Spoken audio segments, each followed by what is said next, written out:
पता नहीं।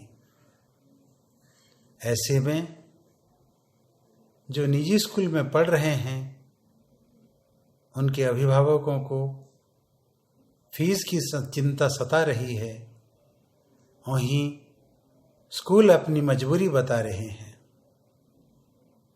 परंतु बच्चों की शिक्षा को लेकर हमारे संविधान में, हमारे कानून में क्या व्यवस्था है, शायद इसकी चर्चा कोई नहीं करता। बच्चों की शिक्षा के बारे में क्या कहता है कानून? जैसा कि आप सब जानते हैं, संविधान की 86वां संशोधन अधिनियम 2002 ने भारत के संविधान अनुच्छेद 21 क में शिक्षा को मौलिक अधिकार कहा गया है और भारत का कोई भी बच्चा 6 से 14 साल की आयु तक किसी भी स्कूल में पढ़ने से कोई शुल्क नहीं लगेगा। इसे शिक्षा का अधिकार कानून कहा जाता है, जो हमारे देश में 2009 से लागू है। समय मिलने पर गूगल करके राइट टू एजुकेशन या शिक्षा का अधिकार कानून अवश्य पढ़ लीजिएगा।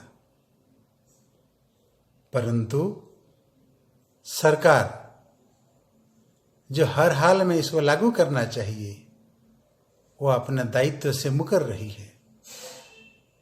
जमीनी स्तर पर शिक्षा का अधिकार कानून बिल्कुल देखने को नहीं मिलेगा।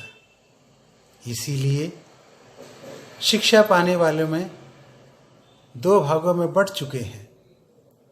एक वह वर्ग जो शिक्षा का अधिकार कानून को जानते हुए भी उसको तोड़ता हुआ अपने बच्चों को बड़े बड़े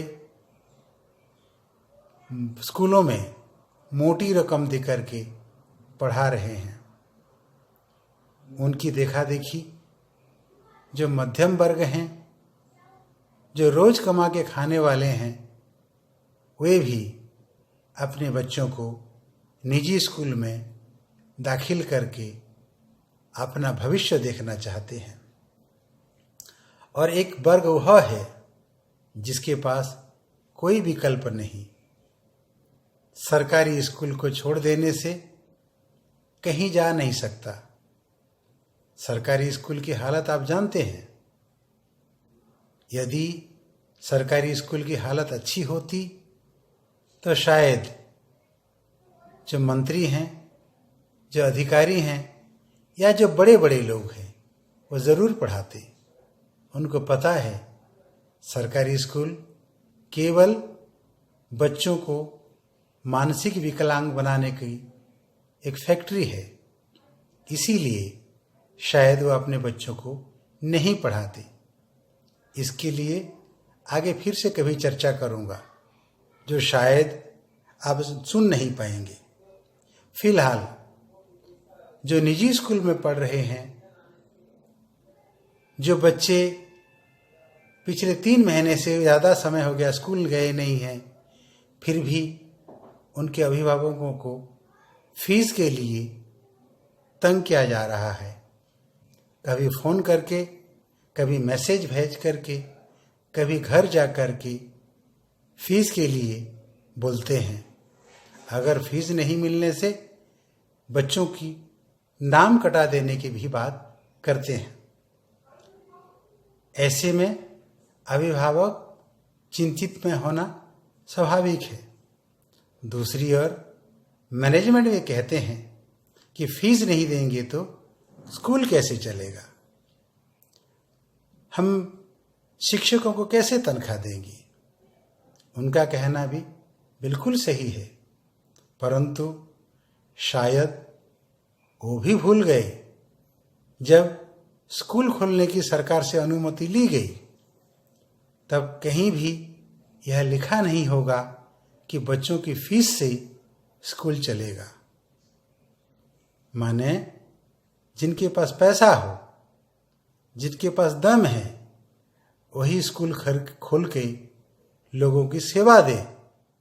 शायद इस नियम को वो भूल गए हैं। यह भी देखने को मिलता है कि बहुत से स्कूल फीस तो लेते हैं पर रसीद उसी संदर्भ में नहीं देते। यदि फीस लेना जायज है तो रसीद क्यों नहीं देते? अगर देते हैं तो फिर सरकार उसके लिए निर्धारित करती है क्या? नहीं है ना। तो इसमें बहुत सी चर्चा की जा सकती है, परंतु अब दोनों के लिए संकट की घड़ी है। स्कूल चलाने वाले और स्कूल में पढ़ने वाले, इन दोनों का समाधान कौन कर सकता है? वही कर सकता है जिसने आपको तालाबंदी में रखा है, जिसने पिछले 3 महीने से घर से कहीं बाहर निकलने को नहीं दे रहा है। जो अभिभावक तालाबंदी में हैं, उनकी आय नहीं है, स्कूल की फीस कैसे देंगे? और स्कूल चलाने वाले अपने स्टाफ को, अपने शिक्षकों को कैसे तनख्वाह देंगे? ये दोनों मिलकर उनको पूछना चाहिए, जिसने आपको तालाबंदी में रखा, जिसने कहा आपको ताली बजाने के लिए आपने ताली बजाई, जिसने कहा संगीत गाने के लिए आपने बढ़ चढ़ करके संगीत भी गाया। अब आपकी संकट का समय आ गया है। आपने सरकार की हर बात मानी है। आपको सरकार से पूछना है कि इस संकट के समय हम कैसे उभरें। इसीलिए आप दोनों एक दूसरे से ना झगड़ के, अर्थात अभिभावक और स्कूल मैनेजमेंट ना झगड़ करके सरकार के पास ज़रूर जाएं और अपनी बात रखिए। शायद वही आप लोगों का समाधान कर सकता है। नमस्कार।